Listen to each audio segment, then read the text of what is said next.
Está no ar!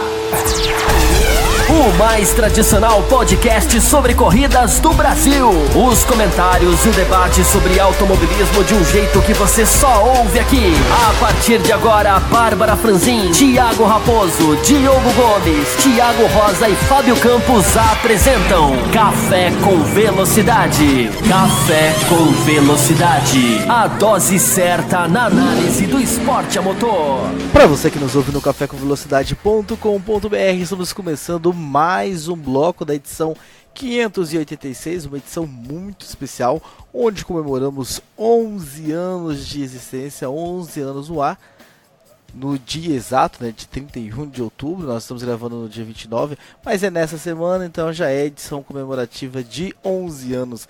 Este é o segundo bloco, nós gravamos o primeiro bloco, lá nós falamos mais sobre esse aniversário, lemos alguns e-mails, algumas mensagens carinhosas que recebemos, mas sempre damos aquele recado, se por um acaso, por porventura, você caiu neste segundo bloco, como de cara, sem ter ouvido o primeiro, não se preocupe, continue aqui com a gente, escute o segundo bloco, eles são independentes, não precisa ouvir o primeiro para ouvir o segundo, depois você volta lá e ouve o primeiro. Lá nós fazemos uma análise sobre Lewis Hamilton, sobre este pentacampeonato, sobre a trajetória dele, sobre o duelo com Vettel, sobre as falhas da Ferrari e do próprio alemão. E neste segundo bloco a gente tende a destacar um pouco mais a corrida, o GP do México, falando das Red Bulls e de outros acontecimentos que tivemos nesta etapa. E eu já começo, meus caros amigos Diogo Gomes e Fábio Campos, que foram apresentados no primeiro bloco, e são eles que compõem aqui a mesa comigo, trazendo uma pergunta do PJ Fava, ou PJ, eu tô lendo aqui em inglesado, PJ. Eu reparei. Por que PJ e não PJ? Ele diz o seguinte, uma pergunta, Fábio Campos, que está deixando todos com a pulga atrás da orelha. O caso Daniel Ricciardo e a Red Bull. Outra corrida com problemas. O que a Red Bull faz com essa unidade motriz que vive dando problemas, Fábio Campos? E só no carro de Ricciardo. Essa é a grande questão, né? Porque eu acho que chegou num ponto que passou do normal. É um ponto que já está num absurdo, né? Um piloto não pode ter 8 abandonos tão próximos, tão praticamente em sequência como ele tem. Ele deu uma entrevista nesse domingo falando que não tem nem o sentido ele correr no Brasil e em Abu Dhabi dessa maneira, o que, cabeças quentes à parte, eu sempre relevo esse detalhe aqui, é de você entender a revolta do piloto, né? E o PJ coloca de uma maneira que é um dos pontos de vista. Por quê? Nesse caso, não foi... parece que foi um problema na embreagem, não foi um problema no motor. Exatamente. Então, nesse caso, a informação que até onde eu sei, é um problema assumidamente da Red Bull. Só que não apaga todos os outros, né?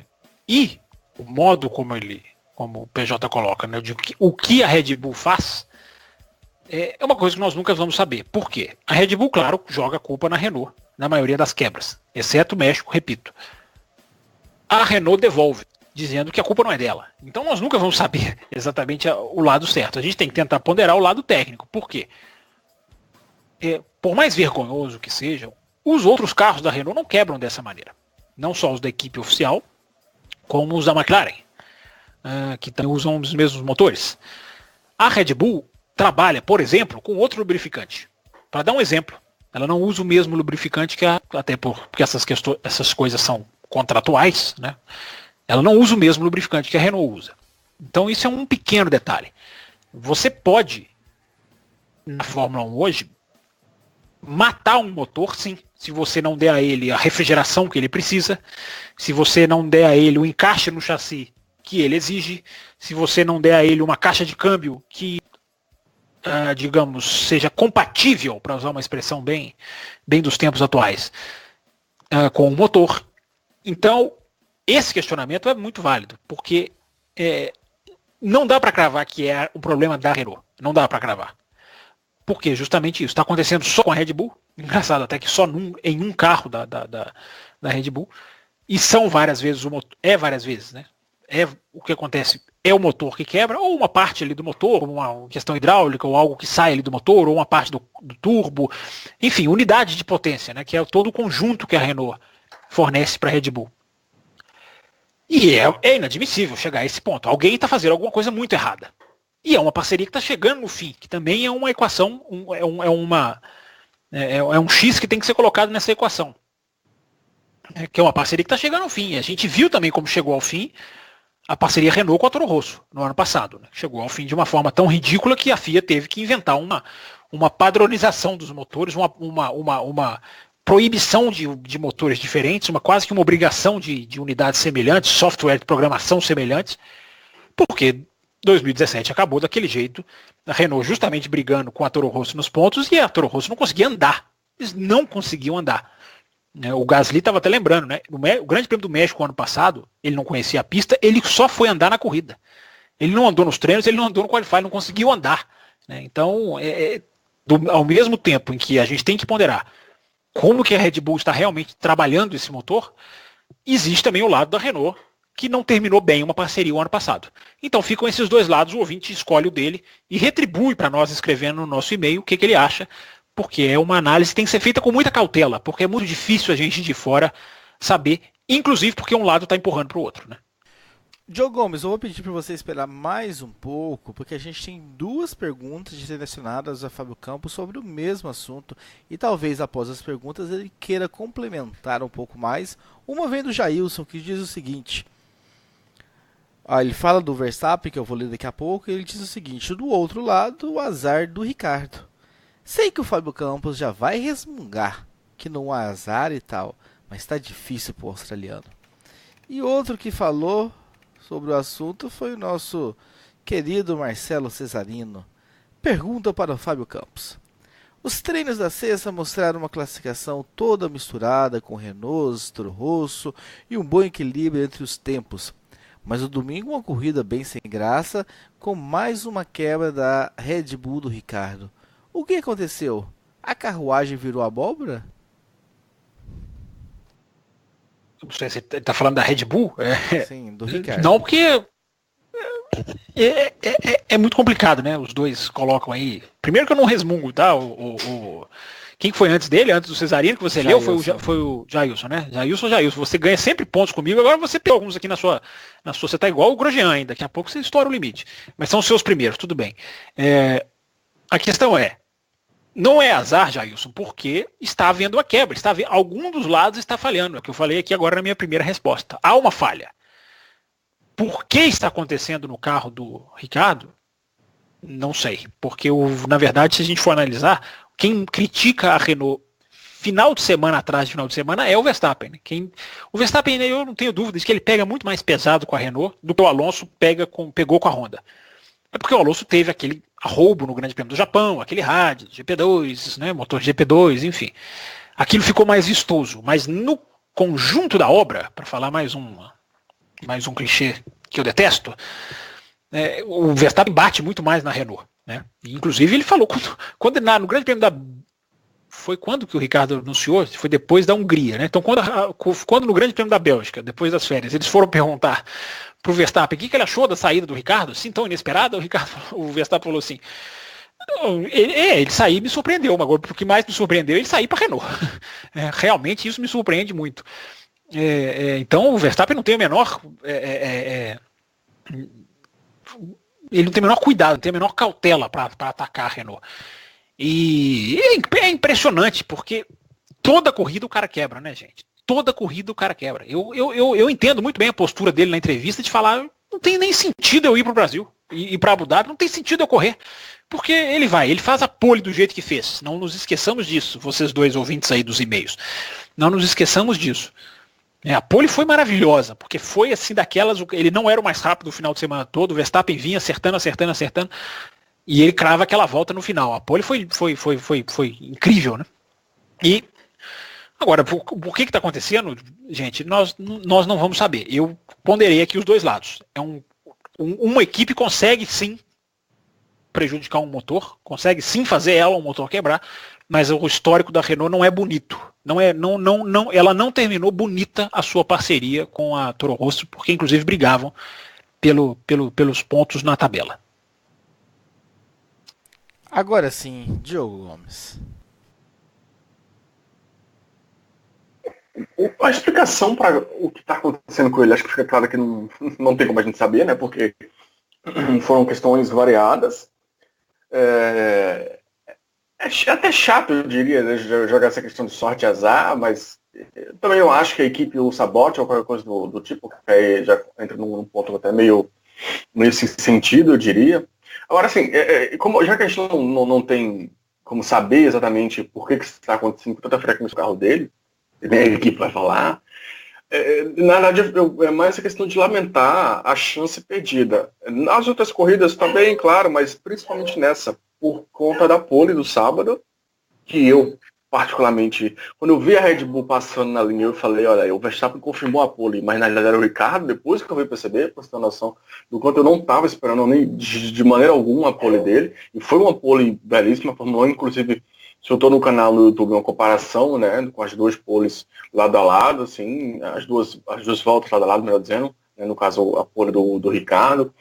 E na corrida tem a largada ruim, né, mas a coisa só vai piorando depois. Ela até tem uma relativa recuperação, vamos dizer assim, não foi possível ali, né, porque o Verstappen sumiu na frente. Mas era um final de semana positivo, e aí acaba daquela maneira que acaba. Esse talvez tenha sido até mais duro que os outros. Não só pela pole, não só por ele estar andando na frente, mas porque o abandono veio com 10 voltas para o fim, né? Nos outros ele nem começava a correr direito e já estava abandonando. Nessa ele ainda brigou até o fim, ele estava brigando para pegar um pódio, para garantir uma posição até melhor, e aí do nada o carro simplesmente para e... enfim, dá aquela decepção toda. Então, é difícil... Não tem como a gente explicar o que está acontecendo, é frustrante, para ele deve ser 1 milhão de vezes mais, e concordo com a ideia dele, claro que foi, enfim, falado ali de cabeça quente, mas mesmo olhando de fora, você começa a pensar, poxa, mas se o cara vem de 7 abandonos, 8 abandonos, se não me engano, como é que o cara arruma esse tesão, aspiração para vir para o Brasil ou para ir para Abu Dhabi? É complicado, sabe? É uma situação muito chata, que para ele, se ele ficasse lá no próximo ano, seria muito chato. Com ele saindo, acho que fica ainda pior, sabe? Então, é uma situação muito... O Ricardo não está numa posição muito legal aí, não. E a Red Bull também não. Claro que ela não vai ser ameaçada em questão de construtores e tudo mais, mas, querendo ou não, é o carro dela, sabe? Com certeza é péssimo para a equipe ter o carro abandonando o tempo inteiro, como estava acontecendo.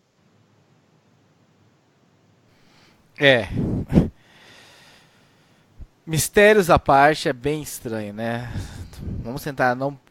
Vou tentar me policiar mais um pouco e não cair nessa questão da teoria. O Fábio Campos defendeu com bons argumentos programas atrás de que equipe nenhuma gastaria dinheiro para fazer isso com o piloto, mas que é muito, muito estranho, um piloto vencendo. Mas Raposo, é só você ver também a vibração da equipe com a pole dele, né? Não sei se essas imagens foram só da televisão inglesa, da Sky, ou se foram para o mundo inteiro, mas os boxes, os mecânicos, a vibração dos mecânicos com a pole dele foi a equipe a equipe não quer que ele... Até porque existe até a personalidade dele que nessa hora influencia. Né, fosse aquele piloto que todo mundo fala que não dá a mínima para a equipe, destrói o ambiente. Gente, quem teria e por que teria a intenção de prejudicar o Ricardo? E uma prova disso é a pole dele. Né? O carro dele tem a mesma condição do carro do Verstappen. Senão ele não conseguiria velocidade para fazer a pole. Então, e essas quebras, a maioria delas são do motor. E o Verstappen também quebrou muito esse ano. Não vamos esquecer.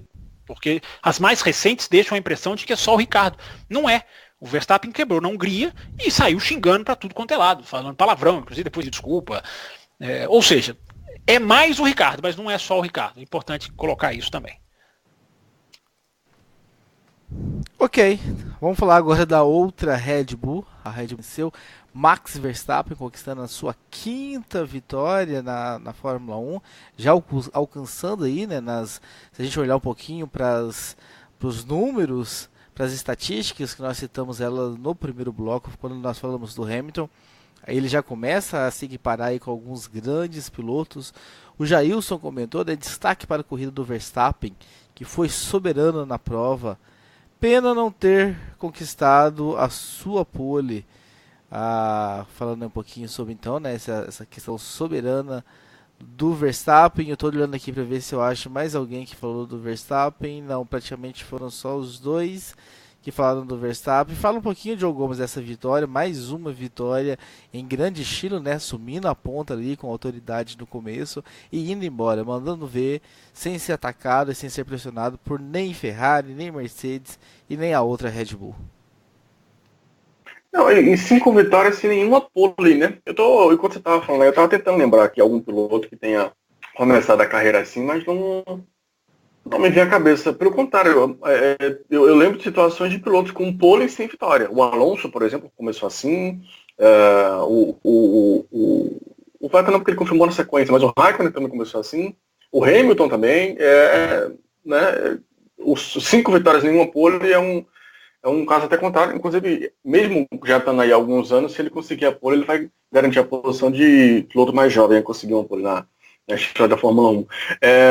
Bom, o Verstappen fez a corrida perfeita, né? Claro que ele se aproveitou do problema na largada do Ricardo, que largou muito mal, mas ele soube segurar o Hamilton ali naqueles primeiros momentos, e dali pra frente se impôs, né? Eu acho que é uma vitória que, claro que o domingo é o ponto principal, que é quando ele consegue abrir muito fácil em cima do Hamilton e depois manter essa distância em cima do Vettel, né? Ele cruza a linha de chegada com mais de 17 segundos à frente do negócio, né? Realmente muito expressivo, mas eu falo que foi construído desde o início, porque desde lá do primeiro treino livre ele veio andando melhor, não falo andando melhor por ser o primeiro colocado, mas por vir andando de uma forma consistente, sabe? Sempre à frente, sempre no grupo da frente, acabou liderando os 3 dias, mas enfim, liderança de treino livre não vale muita coisa, mas o que quer dizer é, desde o primeiro momento ele se mostrou forte, né? A pista que ele já tinha vencido no ano passado, a primeira pista que ele consegue repetir uma vitória. Ano passado também já tinha sido uma vitória muito marcante, muito forte. Então tem um encaixe da Red Bull com a pista, então ele soube aproveitar o momento e foi à frente, né? E pegou a chance e agarrou ela e venceu, assim, de maneira categórica, né? Até a gente pode dizer, sem nenhum tipo de adversário, porque a maneira como ele some na frente, depois até administra a vantagem durante um bom tempo. E quando tem a questão dos pitstops, ele dá uma apertada um pouco mais, ele já abre muito em cima dos outros. Então, foi uma vitória categórica, mais uma, né? Ele tem algumas outras também, assim, desse estilo.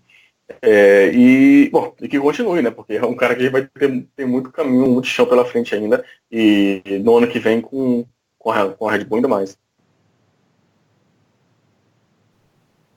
Fábio Campos, e o vencedor?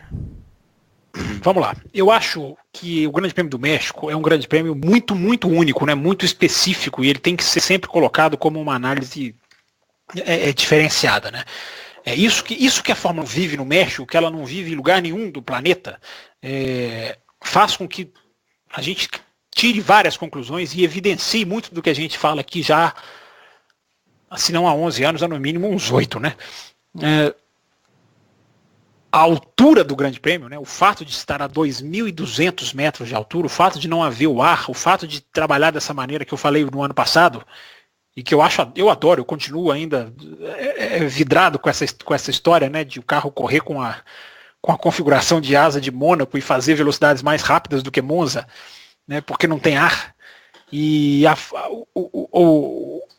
a natureza, a atmosfera fez com a Fórmula 1 nesse final de semana o que a Fórmula 1 não consegue fazer, que é equilibrar os motores.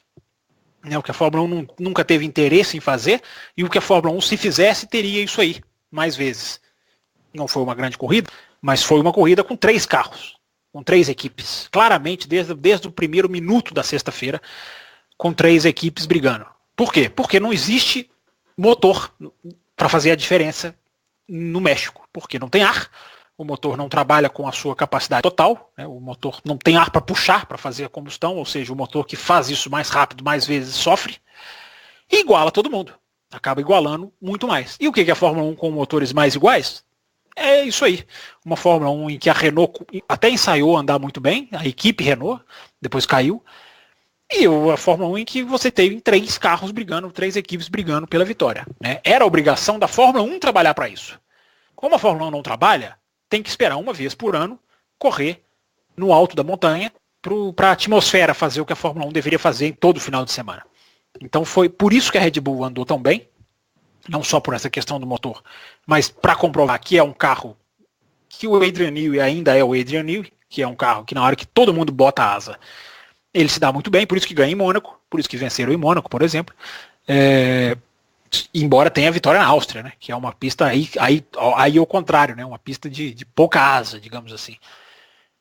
Mas foi muito legal ver a Fórmula 1 ter essas 3 equipes brigando pela vitória, né, que na prática foram até 2, né, porque a Mercedes, realmente a corrida da Mercedes foi um horror, né, foi uma coisa estrondosamente diferente. E eu acho que o Verstappen, o grande marca do Verstappen, se o ouvinte puder ver de novo, é fácil de ver, né? Porque hoje em dia no canal da Fórmula 1 tem os highlights, né? É impressionante a largada do Verstappen, não o pulo, né? Porque quem pulou melhor foi o Hamilton. Mas é impressionante a largada do Verstappen, a freada. Isso para mim é o que me encanta, né? É a disputa de freada, é a técnica, é a ousadia, né? Se você acompanhar a largada por qualquer câmera, mas mais especialmente pela câmera do Verstappen, você vê o quanto o Hamilton chegou a freada à frente dele. E o quanto ele ganha justamente ali no pisar do freio. Né? Quanto ele reverte a primeira posição. O Hamilton tinha um carro, passou o carro inteiro da Mercedes por um momento. O carro todo da Mercedes está à frente do Verstappen. Claro, o Verstappen tem um benefício de estar por dentro. Isso vai sempre beneficiar. Mas o que ele freia depois é uma grandeza, é bonito de então. Eu recomendo ao ouvinte, já que hoje em dia é tão fácil, né? No YouTube você pega lá os highlights, enfim. Twitter também deve ter, no canal da Fórmula 1. Eu ainda não contei com o Twitter do final de semana. Já eu faço isso, mas é fácil de achar, que eu quero dizer. E para o ouvinte que puder ou quiser rever, preste atenção nesse detalhe, porque é bonito você ver um piloto ganhar uma freada de uma maneira não assintosa. E às vezes é difícil de ver na largada, né? Porque a gente está prestando atenção em tanta coisa. Mas reveja com calma, ouvinte, como que ele foi muito bem nesse aspecto, e é legal ver essa técnica. Inclusive o Vettel, se você olhar pela câmera do helicóptero, que a imagem é sensacional, né? Porque os 6 carros estão muito perto, então a imagem do helicóptero é muito bonita, mas você repara o quanto o Vettel freou antes de todo mundo, mas ele freou muito antes de todo mundo, muito antes. Então, também um detalhe ali que você avalia de um cara que vem de acidentes, que vem de, né, que está ali brigando pelo título, tem que arriscar, mas tem lá um peso nas costas. Então é legal que a largada você faça essas leituras, né, de certas posturas ali, pelo menos na primeira curva.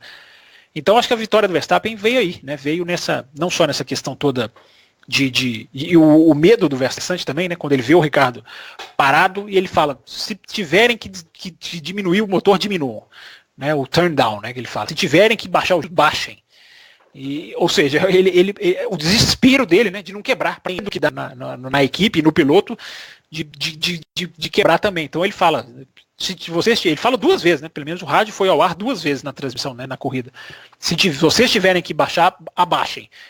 O que alguns podem até entender como se eu tiver que perder essa vitória, eu perco, mas não quebrar não, pelo amor de Deus, né? Ficou esse desespero na voz dele. Então, é isso aí. Eu acho que esses dois detalhes me deixam, me chamam a atenção nessa vitória do Verstappen.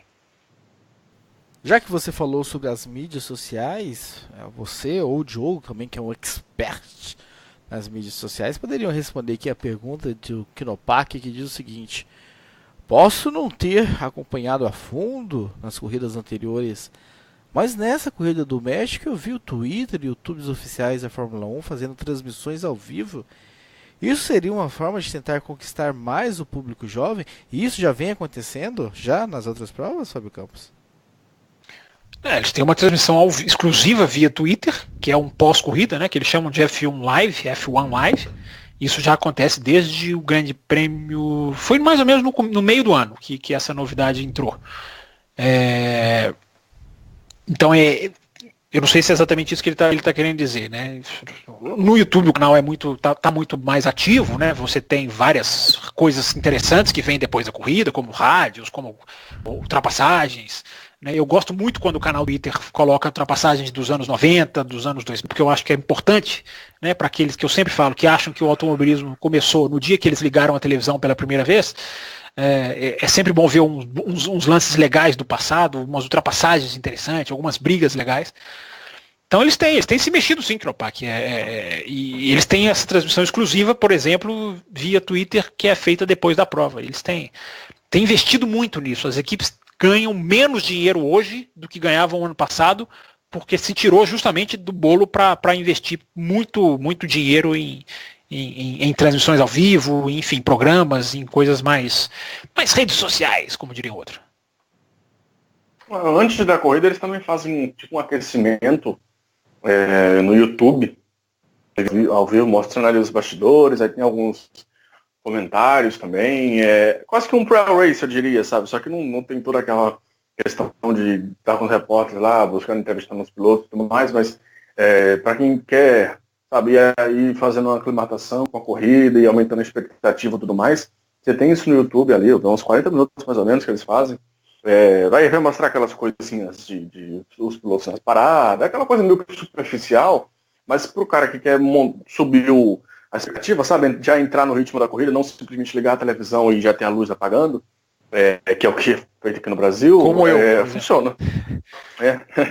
Se eu não tiver se eu não ter um pré-corrida de 2 horas, para mim não tem a menor graça. Até a MotoGP tem um pré-corrida de 1 hora que o canal que a TV inglesa faz, que eu já estou ficando viciado nisso também, tá me atrapalhando inclusive.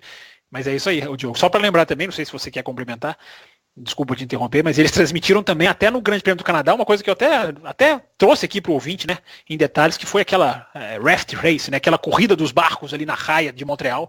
Eles transmitiram no canal, fizeram narração, enfim, entrevistaram, enfim, aquela parte que é uma parte de relaxamento da Fórmula 1, né, das equipes construírem os barquinhos e tinham que dar a volta na raia e trazer um componente da equipe, tem que buscar um componente da equipe e voltar, enfim, todo mundo molhando, um jogando água na cara do outro. Enfim, é um momento de brincadeira que o canal também se transmitiu, né? Então é interessante como eles têm feito isso. Agora, só um parênteses também, eu acompanho todos os finais de semana, eu estou ligado nos arquivos da F1 TV, que é a transmissão F1 Pro, né, que é esse canal oficial da Fórmula 1, e não existe um final de semana em que não haja problemas, defeitos, é incrível, né? Eu não estou pagando por esse serviço, eu estou utilizando o submundo, mas me dá uma pena de quem já gastou muito dinheiro, porque tem pedaço de treino que não transmite, tem som que de repente desaparece, enfim. Tá melhorando agora, no final tá acontecendo menos, mas o ano inteiro foi um sofrimento, esse lançamento da F1 TV Pro, né? Acho que é o nome oficial. Muita coisa, tem muito problema técnico durante os finais de semana que repito, quem tá pagando pelo serviço tem todo o direito de reclamar.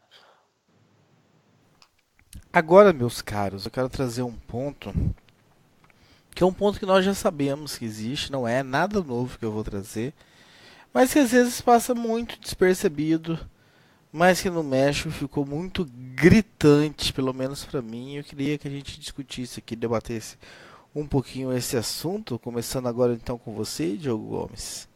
Em determinado momento da corrida, nós temos um trenzinho de carros no pelotão intermediário, em que um dos últimos pilotos desse trenzinho é Stoffel Van Dorn, que chama o rádio, né, e dando chilique e tudo mais, e criticando a pista e tudo mais, que não tem pontos de ultrapassagem. E aí a equipe manda ele fazer uma mudança na configuração do volante, ele vai lá e passa o trenzinho. De como tá nítido, como está claro que esses caras correm economizando o tempo todo, né? Foi só, ele não conseguia, voltas e voltas atrás do trenzinho. Ele faz a reclamação, a McLaren volta, manda ele fazer a mudança na configuração e ele vai e passa o trenzinho à frente dele. Como nós estamos assistindo corrida de quem economiza mais para não quebrar, ou para ter combustível no fim, ou para seja lá o que for, para ter motor no final do ano e não pagar punição. É essa a nossa realidade, né? Às vezes esquece, eu acho que às vezes se envolve com a disputa, se envolve com o erro do Vettel, se envolve com o Hamilton ganhando o pentacampeonato, se envolve com uma troca de posições na Rússia, que esse ponto que de repente a gente poderia lembrar mais acaba ficando esquecido nos nossos debates, nas nossas discussões. Não, e outro, assim, eu vou até adicionar, eu concordo com o que você falou, mas eu vou até adicionar outra questão. O do quinto colocado para trás tomou uma volta. Do Bottas, o quinto colocado, tomou uma volta. Tem noção de uma pista pequena, uma pista específica, eu sei, tudo isso. Mas não pode do quinto colocado para trás tomar uma volta. Do sexto colocado para trás, o Nico Hülkenberg tomou duas voltas. Com 27 voltas, de quase 70, ou mais, um pouco mais de 70 que tem essa corrida, né? 67, algo do tipo, não lembro. Com 27 voltas, tinha piloto tomando volta. Assim, tava o líder ultrapassando o 20º colocado. Não, era o terceiro colocado ultrapassando o oitavo, com 27 voltas. Assim, na pista em si, nessa pista que abre até um precedente maior, a diferença entre os carros ficou tão abissal que ela chega a assustar mais do que já estava assustando nas outras. Sobre essa questão que você falou aí, eu acabei não cobrindo tão bem a do Van Dorn, não sei se ele faz esse movimento, as ultrapassagens naquele momento ali, né? Mas pelo que falou foi esse o caso. Mas de Van Dorn, mas indo no cerne da questão de poupar, é uma coisa que a gente sabe que tem, que acontece com grande frequência, mas é isso aí, né? Eu nem sei, nem consigo bater o martelo se foi totalmente o caso nessa prova. Nós já tivemos algumas provas em que os pilotos passavam literalmente a prova inteira segurando o pneu, né? Para conseguir ir até o fim, só economizando, e aí você bota combustível, bota pneu, bota uma série de coisas, de equipamento também, inclusive, mas esse é o modelo dessa Fórmula 1, né? Dessa Fórmula 1, eu não gosto de usar o termo Fórmula 1 atual, porque a Fórmula 1 muda semana após semana, né?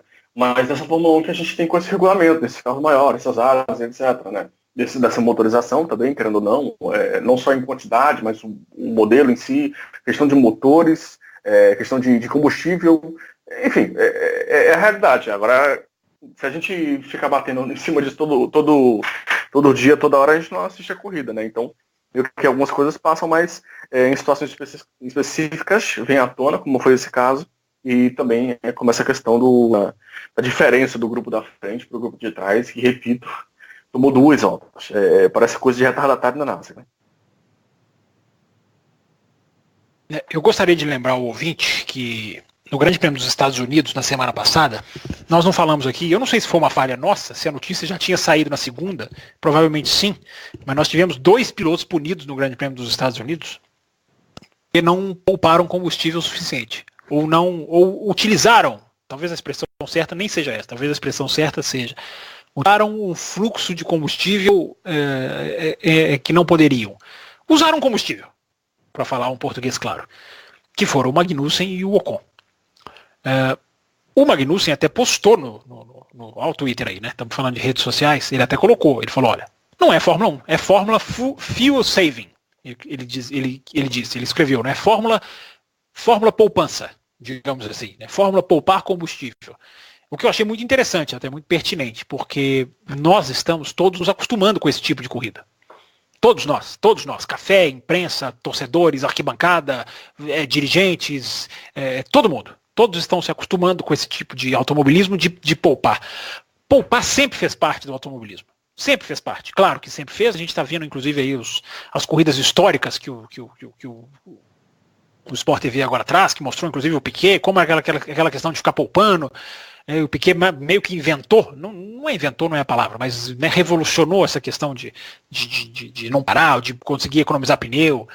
Então isso sempre fez parte da história da Fórmula 1. Só que isso não pode ser regra. Isso não pode ser o caminho para se ganhar uma corrida. Isso não pode ser o modus operandi de uma categoria. Ou é o modus operandi da Fórmula 1. Que inclusive está incomodando muito a MotoGP. Porque a MotoGP em 2018 teve uma série de corridas à la Fórmula 1. De ficar poupando. Não foi o caso de Phillip Island. Mas a gente vai falar disso talvez no próximo bloco. Mas é um fenômeno que está acontecendo.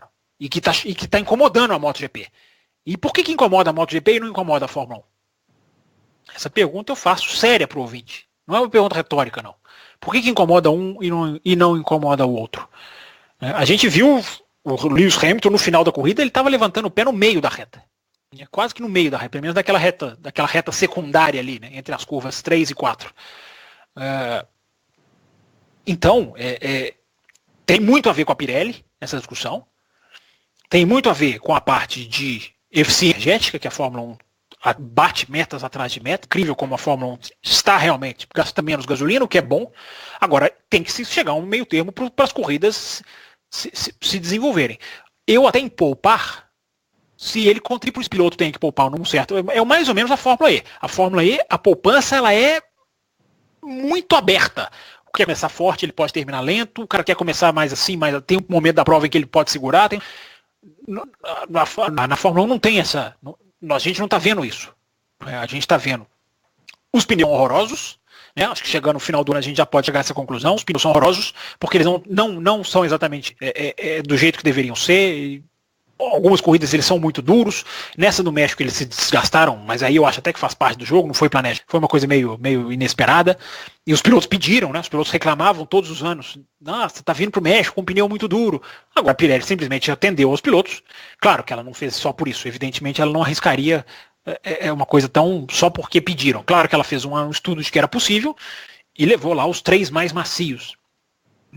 Mas enfim, não é culpa só da Pirelli. Essa questão do fluxo de combustível, tem que talvez liberar mais combustível. O Magnussen até sugeriu, diminui 2, às vezes se você diminuir 2 voltas da corrida, você resolve, embora seja uma solução muito drástica, né? Nenhum fã de automobilismo quer ver menos voltas nas corridas, mas tem que se sentar e tem que se discutir. Né? Tem que sentar e tem que se analisar, tem que se sentar e tem que se colocar isso na mesa. Porque hoje virou uma fórmula fuel saving, como diz o Magnussen. Você não pode fazer com que seja regra poupar. Você tem que dar um caminho. Quem quer poupar, pode talvez numa pista aqui, outra ali, vai dar certo. Agora, todo mundo ter que ir para essa direção, eu fico pensando na seguinte frase. Não adianta você investir milhões no carro para ser mais rápido, na asa para ser mais eficiente, no turbo, no motor. Por que adianta você pôr tantos milhões de dólares para fazer o carro mais rápido se o piloto passa a corrida inteira sem extrair o máximo desse carro? Para você ouvinte pensar na cama. E eu vou deixar essa questão para o ouvinte pensar na cama, como você deixou, para a gente fechar esse bloco da Fórmula 1. Diogo Gomes, a gente tem mais uma pergunta aqui do nosso querido PJ Fava, que diz o seguinte... Que seria PJ Fava, inclusive. Para mim é PJ Fava, mas vai. E o que dizer sobre o monegasco Charles Leclerc? Garoto novamente colocando a Sauber numa 7ª posição. Excelente classificação, olhando o problema de todos com pneus e um carro como Sauber em frente de equipe grandes. Pergunto a vocês, o que esse garoto pode fazer em uma Ferrari ano que vem? Será que se ele conseguir andar na frente do Vettel na pista, poderia a equipe intervir a favor do Sebastian? Deixo essa pergunta para vocês. É uma pergunta que a gente, de certa forma, já respondeu no último programa, né, o Diogo Gomes? Mas a gente pode, resumidamente aqui, devido à nossa audiência rotativa, esbarrar novamente no assunto. Sim, claro. Olha, eu acho que é um moleque, assim, ponto com qualidade a gente sabe que tem. Claro que vai ter uma questão de chegada à equipe, de adaptação e tudo mais.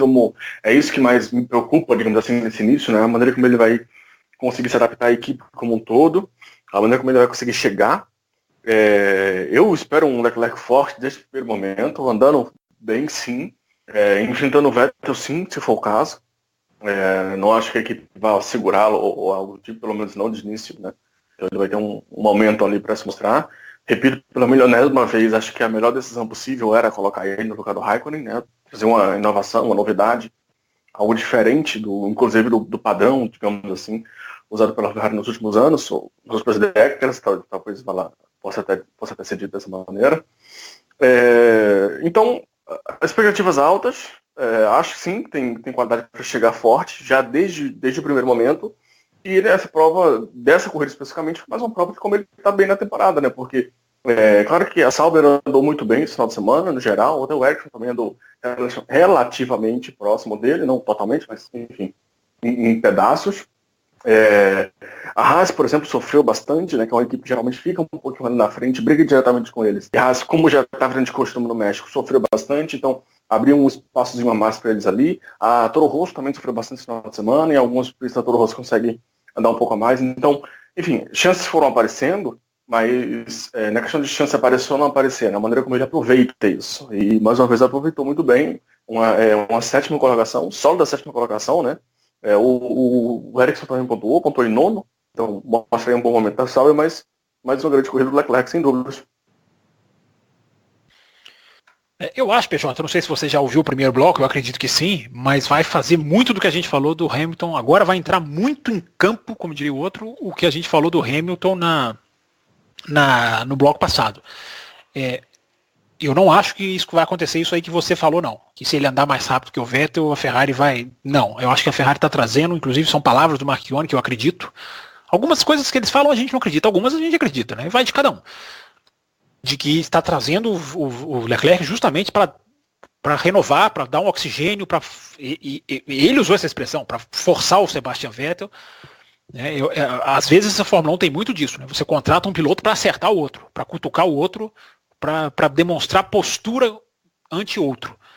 Né? E acho que se ele andar rápido, ele tem todas as condições, repito o que falei aqui na semana passada, não vejo a Ferrari com esse fanatismo que vejo hoje na Mercedes, de inversão de posição, por mais surpreendente que possa parecer. E o que eu estou falando, aquilo do primeiro bloco, cabeça, postura do Leclerc, eu acho que braço, claro, ele vai ter que se adaptar ao carro, pode acontecer já na Austrália ou pode demorar a acontecer, né? Mas a postura dele de saber se impor, de se sentar na reunião e puxar a equipe para um caminho que ele quer, de não ficar ali só caladinho e deixar o Vettel acertar o carro e ele tentar se adaptar ao carro do Vettel. Não, a postura interna, mais até do que para a imprensa. A gente vai assistir só a postura dele para a imprensa. Mas aquela que a gente não assiste dentro da Ferrari, de se impor, de querer se... Né, de ter o psicológico de estou aqui na Ferrari e vou entrar para ganhar. Mesmo que eu não ganhe, mas eu vou entrar para ganhar. Exatamente o exemplo que eu dei do Hamilton no Grande Prêmio de Mônaco de 2007. Que, repito, quem não ouviu, corre lá no primeiro bloco, onde detalhamos o que aconteceu. Então eu acho que é isso, PJ. Eu acho que vai ser mais do que braço, porque ele pode sofrer com braço, ele pode não dar certo, ele pode dar super certo já na Austrália. Isso é tudo ponto de interrogação. Mas o que para mim é fundamental, e eu não tenho dúvida, é o modo como ele vai encarar a vida dele na Ferrari, principalmente no começo. Porque essa historinha de vou aprender para depois eu virar algo, ela pode sair pela culatra. Ela pode sair pela culatra, porque ele pode ficar um segundo piloto, e aí a equipe perde a confiança nele. Se vem um Giovinazzi e começa a estourar, arrebentar, sobe para a equipe, sobe com moral, se um dia, porventura, o Vettel sair. Enfim, o segundo pilotismo pode ser irreversível. Então, eu acho importante que ele chegue na Ferrari, sim, encarando o Vettel, não desrespeitando, não criando briga, não é isso, mas encarando dentro da pista e puxando a equipe para o lado dele e discutindo acerto de carro de uma maneira impositiva, de uma maneira, né, impositiva talvez seja até um exagero, mas com personalidade. Eu acho que a postura vai fazer, resumindo, acho que a postura vai fazer muita diferença. Braço, nós não vamos saber, mas a postura eu acho que vai fazer grande diferença para ver o que esse menino vai fazer na Ferrari. O braço ele está andando demais, ele tá andando muito mais do que o Raikkonen. A vitória do Raikkonen nos Estados Unidos pode, pelos resultadistas ou aquela parte da imprensa que só olha resultado, né? Teve gente da imprensa falando, olha como a Ferrari errou em dispensar o Raikkonen, pelo amor de Deus, né? É incrível como olham, e é incrível como existe pessoas que compram a ideia de que só vale o último resultado, que é um pensamento tacanho, um pensamento pequeno, um pensamento superficial, nossa, só conta o último resultado. Tem gente que embarca nessa. Tem gente que embarca nisso, né? E você olhando, ele está no conjunto da obra andando mais do que o Raikkonen. O Raikkonen teve a sua belíssima vitória no Grande Prêmio dos Estados Unidos, o canto do cisne, maravilha, simbolicamente, é bom ver o Raikkonen ganhar, tudo isso não se discute. Mas tecnicamente a opção pelo Leclerc é inquestionável, é um super talento que tá estourando aí na Fórmula 1, e bom que ele tem uma chance numa equipe de ponta.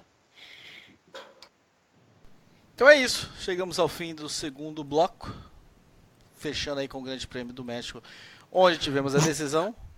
Voltamos a partir de agora nossas atenções para Interlagos, né, Raposo? Exatamente. Então fica um convite que foi feito no primeiro bloco. Estaremos lá, eu e Fábio Campos, no setor G.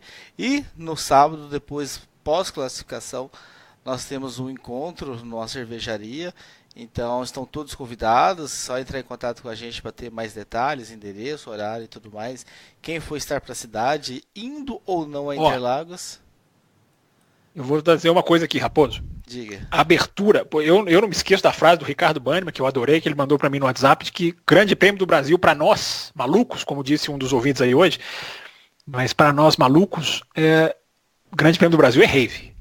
Então não é festa um dia só, não é uma coisa que dura só algumas horinhas, é uma coisa que, noite adentro. A abertura das festividades vai acontecer na quinta-feira. Já estou articulando aí para quem estiver em São Paulo, quem for de São Paulo, quem quiser, quem tiver disponível. Nós já abrimos, temos presenças confirmadas de Eylor e de Ricardo Banniman, inclusive porque vai ser aniversário de um dos componentes do Café com Velocidade. Então os trabalhos serão abertos na noite de quinta-feira. Não será. Por que você chamou só os dois? Eu não recebi nenhum convite. Não, mas o convite está sendo feito agora de público. Eu estou falando aqui aos microfones do café, justamente para dizer que todos, inclusive eu vou fazer por WhatsApp, enfim. Mas na quinta-feira, quem já quiser começar os trabalhos, eu estou brincando de rave, mas não é para exagerar não, vai ser uma coisinha cedo, dormir cedo, vai ser um encontro para a gente já começar a esquentar as baterias, aquecer para o final de semana, conhecer quem já quiser se conhecendo de antemão, enfim. Não, por favor, né? O encontro principal é o de sábado, pós-classificação, com o endereço tudo certinho para quem quiser, e esse é o nosso encontro anual. Eu só estou dizendo que há uma quinta-feira de abertura dos trabalhos neste Grande Prêmio do Brasil, não nessa, evidentemente, na outra quinta-feira, já que já estaremos em São Paulo, enfim, já estaremos, se tudo der certo, né, Raposo? Inclusive com material já de cobertura para o ouvinte, não vou dizer o que é, mas parece que vem coisa boa aí, mas enfim, já estaremos fornecendo material durante a semana do Grande Prêmio do Brasil, se tudo der certinho. Então, a abertura oficial dos trabalhos. Copa do Mundo não tem aquele show de abertura, né, que acontece um dia antes. Então, a gente está fazendo a abertura igual a Copa do Mundo, uma abertura descolada do evento, num dia antes, na quinta-feira. Mais detalhes nos grupos adjacentes do café e na próxima edição, se for necessário.